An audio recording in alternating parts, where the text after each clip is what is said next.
ମୁଁ ଯେତେବେଳେ ମୋ କ୍ୟାରିଅର ଆରମ୍ଭ କଲି ମୁଁ ସେତେବେଳେ ଭାବିଲି ଯେ ମୁଁ ଗୋଟିଏ କମ୍ପାନୀ ମାଲିକ ସହ ଦେଖା କରିବି ବୋଲି। ତ ମୁଁ କ'ଣ କଲି ନା କମ୍ପାନୀ ମାଲିକ ସହ ଦେଖା କରିବାକୁ ଗଲି। ତ ମୁଁ ଯାଇ ସେଠାରେ ଦେଖିଲି ଯେ କମ୍ପାନୀ ମାଲିକ ଗୋଟିଏ ମିଟିଂରେ ବ୍ୟସ୍ତ ଅଛି ବୋଲି। ମୁଁ କ'ଣ କଲି ନା ସେଠି ଯେଉଁ ମ୍ୟାନେଜର ଥିଲା ମ୍ୟାନେଜର ପାଖରେ ଯାଇ ବସିଗଲି। ତ ସେ ମ୍ୟାନେଜର କ'ଣ କରୁଥିଲା ନା ସେ କମ୍ପାନୀ ସହ ଗୋଟେ ବହୁତ ଭଲ ସାଲାରୀ ପାଉଥିଲା। ମ୍ୟାନେଜର ସହ ଦେଖା ହେଲା ପରେ ମ୍ୟାନେଜର ସହ ମୋର ବନ୍ଧୁତ୍ୱ ହୋଇଗଲା ଏବଂ ମ୍ୟାନେଜର ମୋର ବହୁତ କଥାବାର୍ତ୍ତା ହେଲୁ।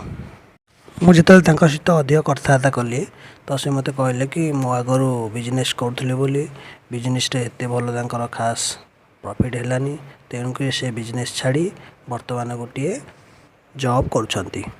ସେ ଜବ୍କୁ ନେଇ ସେ ବହୁତ ସାଟିସ୍ଫାଏଡ଼୍ ଅଛନ୍ତି।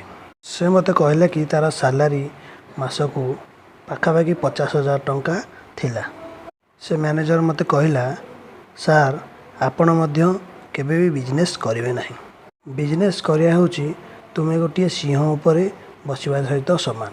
ତୁମେ ଯେତେ ଦିନ ଗୋଟିଏ ସିଂହ ଉପରେ ବସିଛ ସେତେ ଦିନ ପର୍ଯ୍ୟନ୍ତ ତୁମକୁ ବହୁତ ମଜା ଲାଗିବ, କିନ୍ତୁ ତୁମେ ଯେଉଁଦିନ ସେ ସିଂହ ଉପରୁ ଓହ୍ଲାଇ ପଡ଼ିବ ସେ ସିଂହ ତୁମକୁ ଖାଇଦେବ। ଏହାର ଅର୍ଥ ହେଉଛି ଯେ ତୁମେ ଯେତେ ଦିନ ପର୍ଯ୍ୟନ୍ତ ବିଜନେସ୍ରେ କାମ କରୁଛ ସେତେ ଦିନ ପର୍ଯ୍ୟନ୍ତ ତୁମେ ପ୍ରଫିଟ୍ରେ ଅଛ ଏବଂ ଯେଉଁ ଦିନଠାରୁ ତୁମେ ସେ ବିଜନେସ୍ କାମ କରିବା ବନ୍ଦ କରିଦେବ ସେହିଦିନ ଠାରୁ ତୁମର ଲସ୍ ହେବା ଆରମ୍ଭ ହୋଇଯିବ। ତ ସେ କହିବାର ଅର୍ଥ ମୁଁ ସେତେବେଳେ କିଛି ବୁଝିପାରିଲିନି।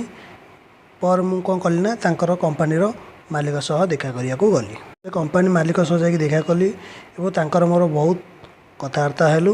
ସେ ମୋତେ କହିଲେ କି କମ୍ପାନୀରେ ଯେଉଁ ମ୍ୟାନେଜର ଅଛି ସେ ଏତେ ଭଲ କାମ କରୁନାହିଁ। ମୁଁ ଭାବୁଛି ଯେ ତାକୁ କମ୍ପାନୀରୁ ବାହାର କରିଦେଇ ଆଉ ଗୋଟିଏ ଭଲ ଏକ୍ସପିରିଏନ୍ସ ଥିବା ମ୍ୟାନେଜରକୁ ଆଣି ରଖିବି ବୋଲି। ମୁଁ ସେତେବେଳେ କିଛି ବୁଝିପାରିଲିନି ଯେ ଆକ୍ଚୁଆଲି କିଏ ଠିକ୍, ଯେ ମ୍ୟାନେଜର ଠିକ୍ ନା କମ୍ପାନୀର ମାଲିକ ଠିକ୍। ମ୍ୟାନେଜର କହୁଛି ଯେ ବିଜନେସ୍ କରିବା ହେଉଛି ରିସ୍କ ଏବଂ କମ୍ପାନୀ ମାଲିକ କହୁଛି ଯେ ସେ ମ୍ୟାନେଜରକୁ ବାହାର କରିଦେବ ବୋଲି। ହ୍ୱାଟ୍ ଇଜ୍ ବେଟର୍, ଆମକୁ କ୍ୟାରିଅରରେ କ'ଣ ଚୁଜ୍ କରିବା ଦରକାର? ସବୁଠୁ ଅଧିକ ଲୋକ ନିଜ କ୍ୟାରିଅରକୁ ନେଇକି କନଫ୍ୟୁଜ୍ ହୋଇଯାଆନ୍ତି ଯେ ସେ କ'ଣ କରିବେ ବୋଲି। ସେ ବିଜନେସ୍ କରିବେ କି ଗୋଟିଏ ଜବ୍ କରିବେ ବୋଲି। ଆମ ପାଇଁ ଠିକ୍ କେଉଁଟା ସେ କନଫ୍ୟୁଜ୍ ହୋଇଯାଆନ୍ତି। ଆମେ ଏ ଭିଡ଼ିଓରେ ଜାଣିବା ଯେ ଆକ୍ଚୁଆଲି ଜବ୍ କଲେ ଭଲ କି ବିଜନେସ୍ କଲେ ଭଲ। ଦୁଇ ଜଣଙ୍କୁ ଆମେ ତାକୁ କମ୍ପେୟାର କରିବା ତ ଦେଖିବା ଯେ କ'ଣ କଲେ ଭଲ ବୋଲି। ଆମକୁ ଜବ୍ କଲେ କ'ଣ ଲାଭ ମିଳିଥାଏ ଏବଂ ବିଜନେସ୍ କଲେ କ'ଣ ଲାଭ ମିଳିଥାଏ ସେ ବିଷୟରେ ଆମେ ଜାଣିବା। ତାପରେ ଆପଣଙ୍କୁ ଡିସିସନ୍ ନେବାକୁ ପଡ଼ିବ ଯେ ଆପଣଙ୍କୁ କ'ଣ କରିବା, ଆପଣ କ'ଣ କରିବେ, ବିଜନେସ୍ କରିବେ କି ଜବ୍ କରିବେ। ତେବେ ଚାଲନ୍ତୁ ଷ୍ଟାର୍ଟ କରିବା ଜବ୍ ଠାରୁ। ଆପଣଙ୍କୁ ଆପଣଙ୍କ ସ୍କିଲ୍ ଏବଂ ଏଜୁକେସନ୍ ହିସାବରେ ଜବ୍ ମିଳିଥାଏ। ଯଦି ଆପଣଙ୍କ ପାଖରେ ଭଲ ସ୍କିଲ୍ ଏଜୁକେସନ୍ ନାହିଁ ତେବେ ତୁମକୁ ସେତେ ଭଲ ଜବ୍ ମିଳିବ ନାହିଁ। ଯଦି ଆପଣଙ୍କୁ ଗୋଟିଏ ଜବ୍ ମିଳିଗଲା ତେବେ ତୁମକୁ ସେ ଜବ୍ରେ ଗୋଟିଏ ଫିକ୍ସ ସାଲାରୀ ହିଁ ମିଳିଥାଏ। ଯଦି ତୁମକୁ ପ୍ରତି ମାସରେ 20,000 ସାଲାରୀ ଆସୁଛି ତେବେ ତା'ମାନେ ତୁମର ପ୍ରତି ମାସରେ ହିଁ 20,000 ହିଁ ସାଲାରୀ ଆସିବ। କିନ୍ତୁ ବିଜନେସ୍ରେ ଏହା ହୋଇନଥାଏ। ବିଜନେସ୍ରେ 20,000 ଉପରକୁ ହୋଇଥାଏ, 25,000 ହୋଇଥାଏ, 1,00,000 ଟଙ୍କା ହୋଇଥାଏ ଏବଂ 20,000 ତଳକୁ ମଧ୍ୟ ହୋଇଥାଏ। ଆପଣ ଜବ୍ କରୁଛନ୍ତି ମାନେ ଆପଣ ହେଉଛି ବସ୍ ଅଣ୍ଡରରେ ଥିବେ। ଏହା ତୁମ ପାଇଁ ଭଲ ହୋଇପାରେ, ଖରାପ ବି ହୋଇପାରେ। ତେବେ ଚାଲନ୍ତୁ ଜାଣିବା ଯେ ଭଲ କ'ଣ ହୋଇଥାଏ। ଆପଣଙ୍କୁ କିଏ ଜଣେ ବତେଇବା ପାଇଁ ଅଛନ୍ତି, କିନ୍ତୁ ବିଜନେସ୍ରେ ଏହା ହୋଇନଥାଏ ଯେ ତୁମକୁ କେହି ବତେଇବା ପାଇଁ ନଥାନ୍ତି। ତୁମେ ନିଜେ ସବୁ ଜାଣିପାରିବ ଏବଂ ସେଥିରୁ ହିଁ ନିଜେ ଶିଖିବାକୁ ପଡ଼ିଥାଏ। ଖରାପ କ'ଣ ଚାଲନ୍ତୁ ଆମେ ଜାଣିବା। ଖରାପ କ'ଣ ନା ଆପଣ ଜଣଙ୍କ ଅଣ୍ଡରରେ କାମ କରିବେ, ଆପଣଙ୍କର ସ୍ୱାଧୀନ କିଛି ଏଠି ରହିବନି।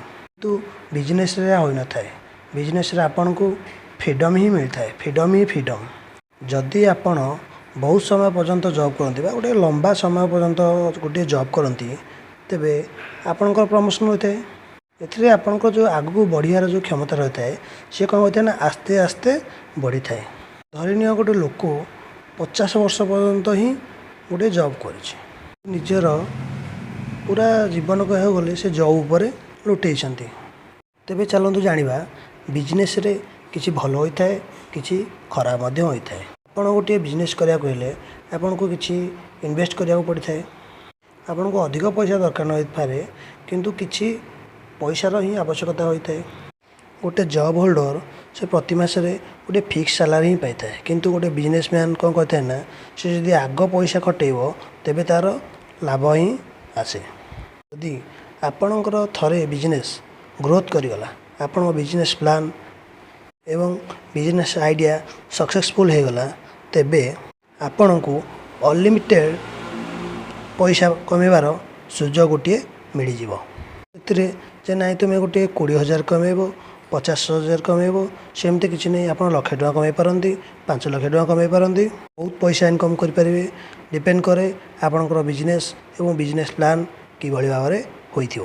ଗୋଟିଏ ଭଲ କଥା, ଆପଣଙ୍କୁ ବିଜନେସ୍ରେ ଟାଇମ୍ ଫ୍ରିଡ଼ମ୍ ମିଳିଥାଏ। ମାନେ କ'ଣ? ଯାହା ଗୋଟିଏ ଜବ୍ରେ କେବେ ବି ମିଳିନଥାଏ। ଟାଇମ୍ ଫ୍ରିଡ଼ମ୍ ଜବ୍ରେ କେବେ ମିଳି ହିଁ ନଥାଏ। ଆପଣଙ୍କୁ ବିଜନେସ୍ରେ ଗୋଟିଏ ଆଜାଦି ମିଳିଥାଏ। ବିଜନେସ୍ରେ କ'ଣ ହୁଏ ନା, ଯଦି ଆପଣ କାମ ନ କରନ୍ତି ତେବେ ମଧ୍ୟ ପଇସା ଆପଣଙ୍କୁ ହିଁ ମିଳିଥାଏ। କେମିତି? ଚାଲ ସେ ବିଷୟରେ ମୁଁ ତୁମକୁ କହୁଛି। ଯଦି ଆପଣ ଗୋଟିଏ ଦୋକାନ କରିଛନ୍ତି ଏବଂ ଦୋକାନରେ ନିଜେ ଅଛନ୍ତି, ନିଜେ ଜିନିଷ ବିକୁଛନ୍ତି, ତେବେ ସେ ବିଜନେସ୍ରେ କ'ଣ ହୁଏ ନା, ଆପଣ ଯେତେ ସମୟ ଦୋକାନ ଖୋଲିବେ ସେତେ ସମୟ ଚାଲିବ। କିନ୍ତୁ ଯଦି ଆପଣ ଗୋଟିଏ ଦୋକାନରେ ଗୋଟିଏ ପିଲା ରଖିବେ, ଆପଣ ଛୁଟିରେ ରହିଲେ ବି ସେ ପିଲା ବିକିବ। ଆମେ କ'ଣ ବୁଝିଲେ ନା, ଯଦି ଆମେ ଛୁଟିରେ ବି ରହିଲେ ତେବେ ଆମ ଦୋକାନ ଚାଲିବ, ଆମ ବିଜନେସ୍ ବି ଗ୍ରୋଥ୍ କରିବ। ଜବ୍ ହୋଲ୍ଡର 50 ବର୍ଷ ମଧ୍ୟରେ ଯେତିକି ଟଙ୍କା ଇନକମ୍ ନ କରିପାରେ, ଗୋଟେ ବିଜନେସମ୍ୟାନ୍ 5 ବର୍ଷ ମଧ୍ୟରେ ତା'ଠାରୁ ଅଧିକ ଇନକମ୍ କରିପାରେ। ଧରିନିଅ ଯେ ଗୋଟେ ଜବ୍ ହୋଲ୍ଡର ବର୍ଷକୁ 60 ଲକ୍ଷ ଟଙ୍କା ଇନକମ୍ କରୁଛି ଏବଂ ଗୋଟେ ବିଜନେସମ୍ୟାନ୍ ବର୍ଷକୁ 60 ଲକ୍ଷ ଟଙ୍କା ଇନକମ୍ କରୁଛି। ମାସକୁ ସେମାନଙ୍କର ଆଭରେଜ୍ ଆସିଲା 5 ଲକ୍ଷ ଟଙ୍କା। ବିଜନେସମ୍ୟାନ୍ ଟ୍ୟାକ୍ସକୁ କିଭଳି ଭାବରେ ବଞ୍ଚାଇଥାଏ, ଚାଲନ୍ତୁ ମୁଁ ଏ ଭିଡ଼ିଓରେ ଆପଣଙ୍କୁ କହିବି। ଟ୍ୟାକ୍ସ ବେନିଫିଟ୍ ବିଜନେସମ୍ୟାନ୍କୁ ମିଳିଥାଏ। ଧରିନିଅ ଜଣେ ବ୍ୟକ୍ତି ବର୍ଷକୁ 60 ଲକ୍ଷ ଟଙ୍କା ଇନକମ୍ କରୁଛି। ଗଭର୍ଣ୍ଣମେଣ୍ଟ ରୁଲ୍ ଅନୁସାରେ 10 ଲକ୍ଷ ଟଙ୍କା ଉପରକୁ ଯାହାର ଇନକମ୍, ସେ ଗଭର୍ଣ୍ଣମେଣ୍ଟକୁ 30% ଟ୍ୟାକ୍ସ ଦେବ। ଯଦି 60 ଲକ୍ଷ ଟଙ୍କାରେ 30% ଟ୍ୟାକ୍ସ ଦିଆହେବ, ତେବେ 18 ଲକ୍ଷ ଟଙ୍କା ଟ୍ୟାକ୍ସରେ ଯିବ। କିନ୍ତୁ ଜଣେ ଗୋଟେ ବିଜନେସମ୍ୟାନ୍ ସେ ଟ୍ୟାକ୍ସକୁ ବଞ୍ଚାଇ ପାରିବ, କିନ୍ତୁ ଗୋଟେ ଜବ୍ ହୋଲ୍ଡର ସେ ଟ୍ୟାକ୍ସକୁ ବଞ୍ଚାଇ ପାରିବ ନାହିଁ। ତା'ର ଇନକମ୍ ନିଶ୍ଚିନ୍ତ କମିଯିବ। ବିଜନେସମ୍ୟାନ୍ ଇଣ୍ଡିଆ ଭିତରେ ସେ ଟ୍ୟାକ୍ସ ପ୍ଲାନିଂ କରିପାରେ। ବିଜନେସମ୍ୟାନ୍ ବର୍ଷକୁ 60 ଲକ୍ଷ ଟଙ୍କା କମାଇବ, କିନ୍ତୁ ସେ 60 ଲକ୍ଷ ଟଙ୍କାର ଟ୍ୟାକ୍ସ ଦେବ ନାହିଁ। ବିଜନେସମ୍ୟାନ୍ ଗୋଟେ 1 ଲକ୍ଷ ଟଙ୍କା ଦେଇ ଗୋଟେ ସ୍ମାର୍ଟଫୋନ୍ଟେ କିଣିଲା। ଜବ୍ ହୋଲ୍ଡର ମଧ୍ୟ ସେ 1 ଲକ୍ଷ ଟଙ୍କା ଦେଇ ଗୋଟେ ସ୍ମାର୍ଟଫୋନ୍ କିଣିଲା। କିନ୍ତୁ ଜବ୍ ହୋଲ୍ଡର ସେ ଗଭର୍ଣ୍ଣମେଣ୍ଟକୁ ସେ 1 ଲକ୍ଷ ଟଙ୍କାର 30% ଟ୍ୟାକ୍ସ ଦେବ, ମାନେ କେତେ? 30,000 ଟଙ୍କା ଟ୍ୟାକ୍ସ ଦେବ। କିନ୍ତୁ ଗୋଟେ ଜବ୍ ହୋଲ୍ଡର ଏହା କରିବ ନାହିଁ। ସେ ତା'ର ବିଜନେସ୍ ଏକ୍ସପେନ୍ସରେ ସେ ତାକୁ ପକାଇଦେବ। ସେ ଗଭର୍ଣ୍ଣମେଣ୍ଟକୁ ଦେଖାଇବ ଯେ ନାଇଁ ଦେଖ, ଗୋଟିଏ ସିନା ମୋବାଇଲଟେ କିଣିଲେ ମୁଁ କମ୍ପାନୀରେ କାମ କରିବି, ମୋବାଇଲ ନ କିଣିଲେ କେତେ କାମ କରିବି। ସେ ତା'ର କ'ଣ ନା, ପଇସା ପକାଇବା ପର୍ଯ୍ୟନ୍ତ ବି ତା'ର ମଧ୍ୟ ସେ ଗଭର୍ଣ୍ଣମେଣ୍ଟକୁ ଦେଖାଇବ ଏବଂ ସେ ତା'ର ଟ୍ୟାକ୍ସ ଦେବ ନାହିଁ। ସେ ଗୋଟେ ଗାଡ଼ି କିଣିଲା, ଗାଡ଼ି କିଣିଲେ ବି ସେ ଗଭର୍ଣ୍ଣମେଣ୍ଟକୁ ଦେଖାଇବ ଯେ ଯଦି ଗାଡ଼ି ହେବ ସିନା ମୁଁ କମ୍ପାନୀକି ଯାଇ କାମ କରିବି, ନହେଲେ କେମିତି କାମ କରିବି। ଗାଡ଼ି କିଣିଲେ ମଧ୍ୟ ତାକୁ ଗଭର୍ଣ୍ଣମେଣ୍ଟରୁ ମାନେ ଟ୍ୟାକ୍ସ ଦେବାକୁ ପଡ଼ିବ ନାହିଁ। ଯଦି ସେ କୁଆଡ଼େ ବାହାରକୁ ବୁଲିବାକୁ ଯିବ ବି ତାକୁ ଟ୍ୟାକ୍ସ ଦେବାକୁ ପଡ଼ିବ ନାହିଁ। ଧରିନିଅ ସେ USA ଗଲା, ପ୍ଲେନ୍ରେ USA ଗଲା, ସେ ଯାଇକି ସେଠାରେ ରହିଲା, ଖାଇଲା ପିଲା ଯାହା କଲା, ମଧ୍ୟ ସେ ଗଭର୍ଣ୍ଣମେଣ୍ଟକୁ ଦେଖାଇବ ଯେ ନାଇଁ ମୋ ବିଜନେସ୍ ପ୍ରପୋଜ୍ ପାଇଁ ମୁଁ ଯାଇଥିଲି ସେଠାକୁ, ବିଜନେସ୍ରେ ଏଇଆ ମୋର ଖର୍ଚ୍ଚ ହେଲା। ଧରିନିଅ ସେ ଗଭର୍ଣ୍ଣମେଣ୍ଟକୁ ଦେଖାଇବ ଯେ ନାଇଁ ଯେ ଦେଖ, ମୁଁ ହେଉଛି 50 ଲକ୍ଷ ଟଙ୍କାର ହେଉଛି ଖର୍ଚ୍ଚ କରିଦେଇଛି। ତ ସେ କ'ଣ କରିବ, ସେ 60 ଲକ୍ଷ ଟଙ୍କାର ହେଉଛି ସେ ଟ୍ୟାକ୍ସ ଦେବନି। ସେ କେବଳ ସେ ଯେଉଁ 10 ଲକ୍ଷ ଟଙ୍କା ବଳିଲା, ସେ 10 ଲକ୍ଷ ଟଙ୍କାର ଟ୍ୟାକ୍ସ ଦେବ। 10 ଲକ୍ଷ ଟଙ୍କାର 30% ହେଉଛି କେତେ ନା, ସେ 3 ଲକ୍ଷ ଟଙ୍କା ଗଭର୍ଣ୍ଣମେଣ୍ଟକୁ ଟ୍ୟାକ୍ସ ଦେବ। କିନ୍ତୁ ଯିଏ ଜବ୍ କରୁଛି ତାକୁ ଗୋଟେ ଫ୍ଲାଟ୍ ଟ୍ୟାକ୍ସ ଲାଗିବ। ସେ 30% ଟ୍ୟାକ୍ସ ଗଭର୍ଣ୍ଣମେଣ୍ଟକୁ ଦେବ, ମାନେ ସେ ଗଭର୍ଣ୍ଣମେଣ୍ଟକୁ ହିଁ ସେ 30% ଟ୍ୟାକ୍ସ ଦେବ।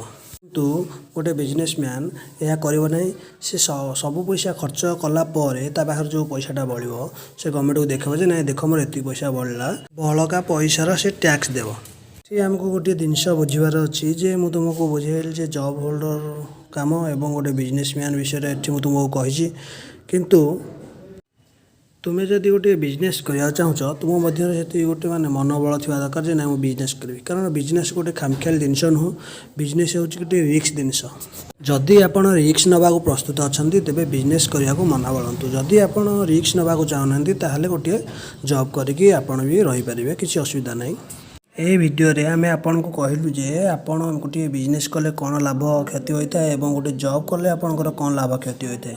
ଆପଣ ଆମ ଭିଡ଼ିଓକୁ ଦେଖିଥିବାରୁ ଆପଣଙ୍କୁ ବହୁତ ଧନ୍ୟବାଦ। ଯଦି ଆପଣ ଆମ ଚ୍ୟାନେଲକୁ ସବସ୍କ୍ରାଇବ୍ କରିନାହାନ୍ତି, ତେବେ ଆମ ଚ୍ୟାନେଲକୁ ସବସ୍କ୍ରାଇବ୍ କରିଦିଅନ୍ତୁ। ଆମେ ଆପଣଙ୍କ ପାଇଁ ବହୁତ କଷ୍ଟ କରି ଭିଡ଼ିଓ ବନାଉଛୁ, ତେଣୁ ଆମ ଭିଡ଼ିଓ ଗୋଟେ ଲାଇକ୍ଟେ ମଧ୍ୟ କରନ୍ତୁ।